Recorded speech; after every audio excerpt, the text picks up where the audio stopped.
Hello everyone, welcome to my channel. तो बिना किसी देरी के शुरू करते इस ड्रामा का हिंदी एक्सप्लेनेशन का एपिसोड 13। एपिसोड के स्टार्टिंग में हम देखते हैं कि साहू जियों को बता रही होती है कि तुम्हारे लिए रेंचो बहुत ही कुछ कर रहा है। कहीं इसका ये मतलब तो नहीं है रेंचो तुम्हें पसंद करने लग गया हो। जियों को भी कुछ ऐसा ही लगता है, लेकिन उस बात को टाल देती है ये कहकर कि ये शायद मेरा वहम है। एंड देन नेक्स्ट सीन में हमें सू को दिखाते हैं जो कि फ्रैक्चर टांग के साथ भी सबको लकी ड्रॉ दे रहा था।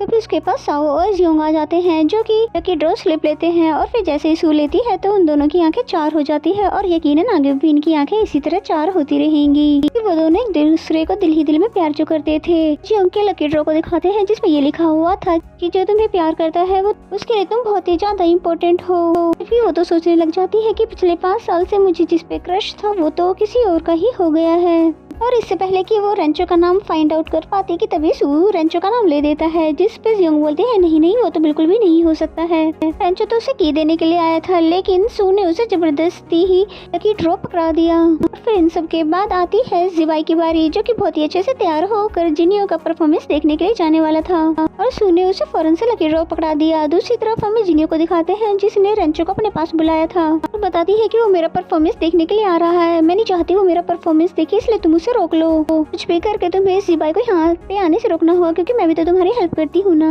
अब बेचारे रेंचो को तो नहीं पता कि वो उसे कैसे रोकेगा, पर जैसे ही जिबाई वहाँ पर आता है तो वो उसको बातों में लगाने की पूरी कोशिश करता है।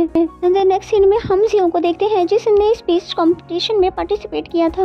इसे फ्रेम टू फ्रेम एनिमेशन बनानी थी पर उसने इसे पहले कभी भी नहीं बनाई थी। उसे बनाने में उसे बहुत ज्यादा दिक्कत हो रही थी। उसे तो बार बार जिबाई का ही ख्याल आ रहा था और वो यहाँ पर होता तो मेरा काम बन जाता, लेकिन साहू ने उसे रेंचो का हेल्प लेने के लिए कहा। जिसपे जियोंग बोलती है मैं तो पहले ही उससे छुपती फिर रही हूँ और तुम कह रही हो कि मैं उससे हेल्प के लिए बुला लूँ। और थोड़ी देर बाद जैसे ही जियोंग वॉशरूम जाती है तो शाओ ने चला के दिखाए, यानी कि उसके फोन से रेंचो को मैसेज कर देती है। और दूसरी तरफ जिबाई जैसे ही जिनियो के पास पहुंचता है तो परफॉर्मेंस ओवर हो चुकी थी, जिसपे वो उससे सॉरी बोल देता है कि मैं रेंचो की वजह से आने में लेट हो गया। जिनियो को तो लगता है जो मैं छुपाना चाहती थी वो शायद छुप गया कि तभी वहाँ पर उसका डांस पार्टनर आते हुए टोंट मारती है। कहती है कि कुछ लोग अपने रोमांस पे फोकस करते करते अपने करियर पर फोकस करना भूल जाते हैं। उसकी ये बातें जिबाई भी नोटिस कर लेता है। एंड देन नेक्स्ट सीन में हमें जियोंग और साओ को साथ में दिखाते हैं जहाँ पर जियोंग उससे कहती है कि तबड़ा कैंपस है, फिर भी पता नहीं ये मेरे सामने क्यों आ जाता है और फिर अपना मुंह भी छुपाने लग जाती है। रेंचो के वहाँ पर आते ही साओ ने बोल दिया कि हमें तुम्हारी हेल्प चाहिए। जियोंग को तो बहुत ही तेज गुस्सा आता है, लेकिन अब हो भी क्या सकता था। नेक्स्ट सीन में रेंचो जियोंग को एनिमेशन स्लाइड बनाना सिखा रहा था। सेम वही वाली फीलिंग आती है जो कि उसको जियोंग के साथ आती थी, जबकि बेचारी जियोंग भी बहुत ज्यादा परेशान थी कि मेरा क्रश उसी पे क्यों हो जाता है जो कि मुझे स्टडी में हेल्प करता है। और वैसे हलचल तो उसके दिल में भी मची हुई थी। जैसे जैसे रेंचो उसके करीब आता था तो उसकी हार्ट बीट बहुत ज्यादा फास्ट हो जाती थी, लेकिन जियोंग ने इस बात को डिनाई कर दिया। और फिर एनिमेशन स्लाइड कंप्लीट हो जाने के बाद शाओ ने उसे लंच के लिए इनवाइट कर दिया, जबकि जियोंग तो उसे बस थैंक यू कहकर उसे पीछे छुड़वाना चाहती थी।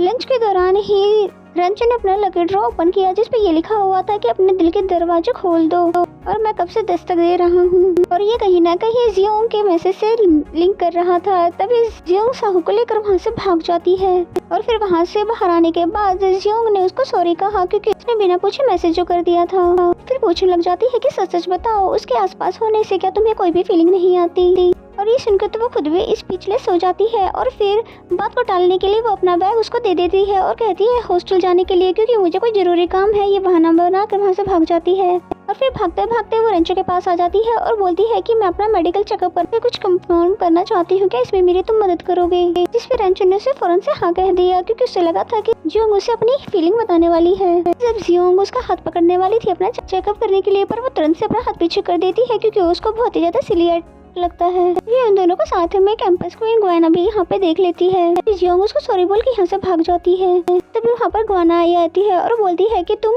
रेंचो से क्या बात कर रही थी। जिस पे जियोंग ने कुछ भी नहीं कहा और कहा कि मैं बिजी हूँ इसलिए मुझे जाना है। तभी गुआना ही बोलती है कि मुझे तुम्हारा बेकिंग क्लास ज्वाइन करना है और जरूर इसके पीछे भी इसका कोई ना कोई तो मकसद होगा। एंड नेक्स्ट सीन में हमें इन दोनों को बेकिंग करते हुए देखते हैं और गुआना ने बताया कि रेंचो ही वो लड़का है जिसे मैं लाइक करती हूँ। मेरी लाइफ का सीक्रेट है जो कि तुम किसी को भी मत बताना और मैंने तुम्हें ये इसलिए बताया है क्योंकि तुम मेरी सबसे अच्छी दोस्त बन गई हो। और गुआना इन्हें इसे जानबूझकर ये बातें बताई है ताकि उसके दिल में भी अगर रेंचो के लिए कोई फीलिंग आ गई हो तो उसे जल्दी से खत्म कर दे। जियोंग को सुनकर तो थोड़ा अजीब लगता है, लेकिन वो बोलती है कि कैंपस क्वीन और कैंपस किंग की जोड़ी तो बहुत ही ज्यादा परफेक्ट लगेगी। और उसके दिल में भी तो रेंचो के लिए फीलिंग आ ही गई थी, इसलिए वो सोचने लग जाती है कि जिया के लिए कितना ज़्यादा मुश्किल होगा ना अपने फ्रेंड और प्यार के बीच में किसी को चुनना। देन नेक्स्ट सीन में हमें गुआनाई को दिखाते हैं जो कि अपने बेस्ट फ्रेंड को आके बता रही होती है कि मेरा मकसद तो कंप्लीट हो गया जियोंग को रेंचो से दूर करने का, और मैं अगर पहले ही रेंचो से फ्रेंडशिप कर लेती तो जियोंग को कभी भी मौका नहीं मिलता उसके करीब आने का। और रेंचो का नंबर उसकी फ्रेंड ने निकलवा लिया था और फिर वो रेंचो को कॉल करती है और बताती है कि ये नंबर मुझे जियोंग ने दिया है। एंड देन नेक्स्ट सीन में हमें जिवाई को दिखाया जाता है जो कि उस लड़की की बातों को सोचकर परेशान हो रहा था।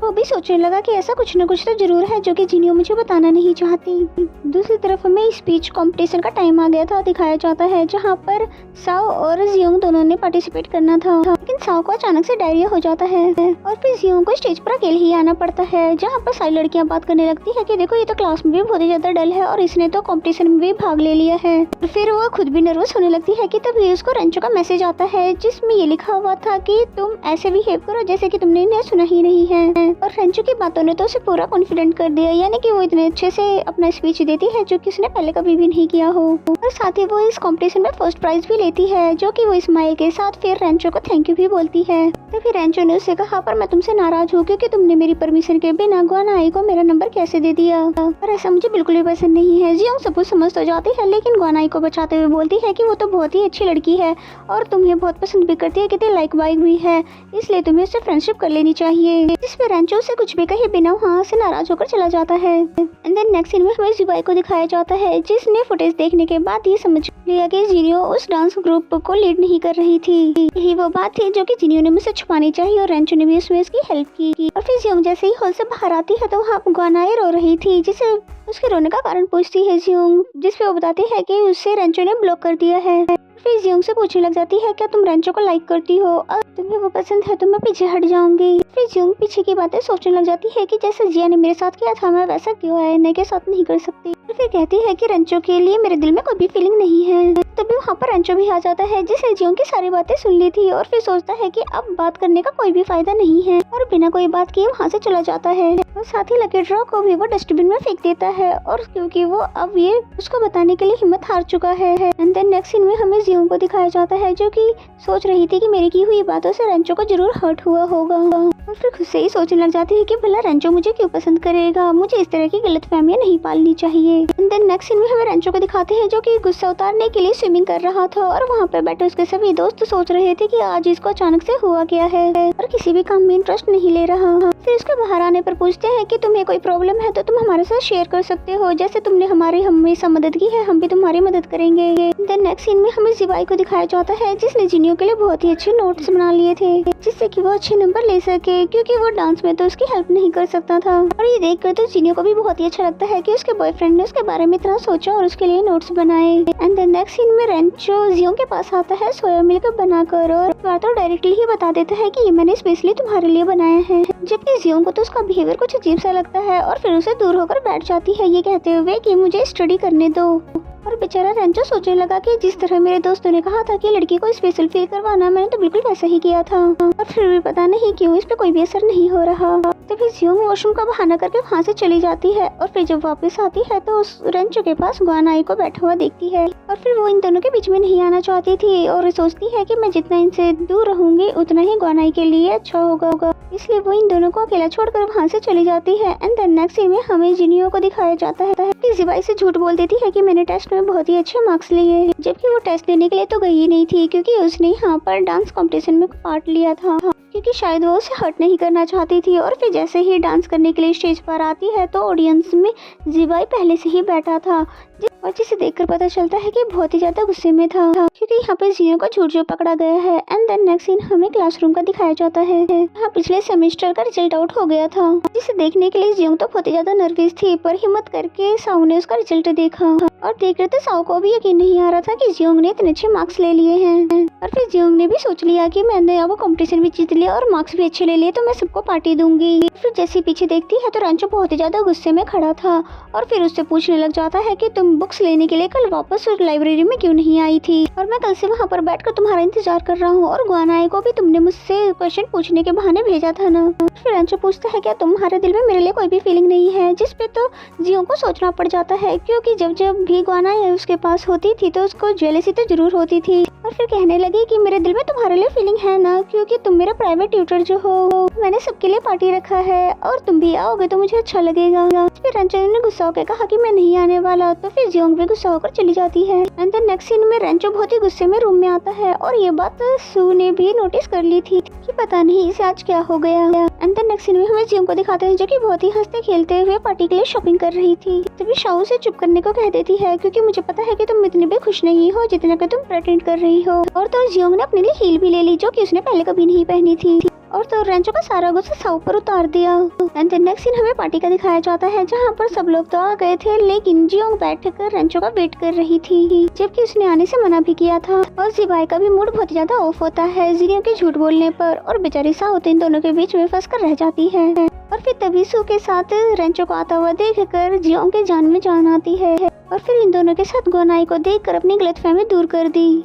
गुआनाई जल्दी से आकर जियोंग के पास बैठ जाती है, और रेंचो भी उसके पास बैठना चाहता था, इसलिए इन दोनों के बीच में आकर बैठ जाता है। सू और साओ को भी इन दोनों का बिहेवियर तो बहुत ही अजीब लग रहा था, लेकिन ये दोनों भी पता नहीं लगा पा रहे। और वही रेंचो जियोंग के साथ रूड बिहेव कर रहा था, क्योंकि उसे लग रहा था कि उसे मुझसे माफी मांगनी चाहिए, लेकिन उसे अभी तक नहीं मांगी थी। और दिल ही दिल में कहता है कि अब तो तुम मुझसे माफी मांग लो, पर फिर भी मैं तुम्हें माफ नहीं करूंगा। और रेंचो जानता था कि जियोंग को हिल में चलना नहीं आता, फिर भी कहता है मन में कि अगर तुम गिरोगी भी तो भी मैं तुम्हें नहीं बचाऊंगा। फिर जियोंग जैसे ही गिरने वाली होती है तो रेंचो पीछे से हाथ पकड़ लेता है, जबकि उसने तो खुद से वादा भी किया था कि मैं तुम्हारी हेल्प नहीं करूंगा।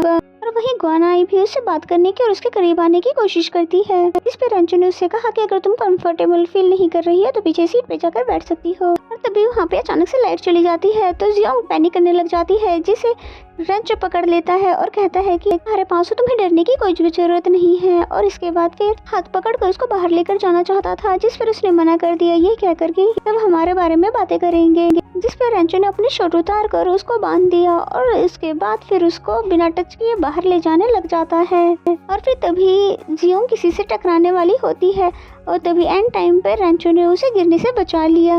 और फिर तो जियोंग को भी उसका हाथ पकड़ना ही पड़ा, और रेंचो ने दिल ही दिल में उसे माफ कर दिया। एंड देन नेक्स्ट सीन में जियोंग को अकेले बाहर बैठा हुआ दिखाया जाता है, जहाँ पर उसको हील पहनकर चलने की वजह से चोट लग गई थी और उसे पेन हो रहा था। तभी वहाँ पर रेंचो आता है स्लीपर और मेडिसिन लेकर, और फिर अपने हाथों से उसके चोट पर मेडिसिन लगाने लगता है। जियोंग उसे मना भी करती है, लेकिन रेंचो उसकी एक भी नहीं सुनता, जिसके बाद तो फिर जियोंग ने भी उससे सॉरी कह दिया, क्योंकि जियोंग जानती थी कि जब तक मैं उसे सॉरी नहीं कहूंगी तब तक तो उसका गुस्सा खत्म नहीं होने वाला। और फिर रेंचो भी उससे एक प्रॉमिस ले लेता है कि तुम इस तरह की स्टूपिड हरकतें नहीं करोगी और आगे से मुझसे झूठ भी नहीं बोलोगी। और फिर इसी सीन के साथ ये एपिसोड यहीं पे खत्म हो जाता है। तो मेरा एक्सप्लेनेशन अगर आपको अच्छा लगता है तो वीडियो को लाइक करें। तो मिलते हैं नेक्स्ट एपिसोड में, तब तक के लिए bye bye and take care.